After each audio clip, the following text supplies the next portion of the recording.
Day 2 of our 100 movie bucket list challenge, and it's 1975's Jaws. Directed by the legend that is Steven Spielberg, it stars Roy Scheider as Martin Brody, the police chief of seaside town Amity Island, where the traditional summer tourist season is upended by attacks from a great white shark. Brody eventually enlists Richard Dreyfuss's oceanographer Matt Hooper and Robert Shaw's shark hunter Quint to try and deal with the giant predator. On only the second day in our challenge, it's a good time to tell you that Steven Spielberg is my favourite director and probably has been since I was a kid. So I'm really excited to be talking about one of his movies for the first time here, and where better place to start than with the movie that arguably made him. And a movie that made things itself, including the term blockbuster, often cited as the original blockbuster, as you literally had people queuing round the block to see it. Which is funny when you consider its tone. Well, of course, Jaws isn't without moments of levity and a sense of adventure. It is for the most part a scary, haunting, and violent movie. When you think of the word blockbuster today, these words probably aren't ones that immediately spring to mind. But that is something that Spielberg is so damn good at, balancing so many different tones and creating a movie that is, yes, scary and haunting, but also having a thrilling sense of adventure and excitement. Jaws is a movie that you are just in from beginning to end, especially the beginning. I don't want to do spoilers here, but the opening scene I think is one of the most chilling of all time. And it's also without doing all that much, because something else Jaws kind of invented was the idea that not seeing the monster or shark is just as if not more effective than getting a good look at it. Of course, part of this was brought about by budgetary restrictions, with the mechanical shark being a nightmare to work with, as well as the whole production of the movie. Seriously, look that up, it is fascinating. But I'd be surprised if the shark appeared physically for more than 4 or 5 minutes of the 2-hour runtime. And it's well over an hour in that we do see it, and even then it's obscured by water. Suggestion of the shark's presence rather than actually seeing it is bloody terrifying and honestly gives me the shudders even now. And it's here where we'll talk about John Williams' music. It's just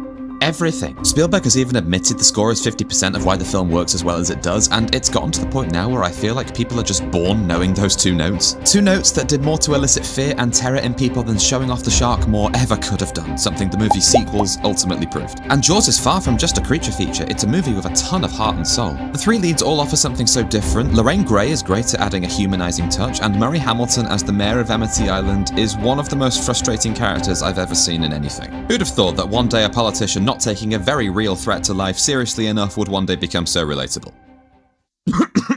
Jaws is incredible, and you cannot overstate its importance. It mixes horror, thriller, adventure, drama, creature feature, sometimes comedy, all together so completely effortlessly. And if you haven't seen it, do yourself a favour and go give yourself a lifelong fear of swimming in the ocean. Thanks for coming to my TELF talk. You want a drink?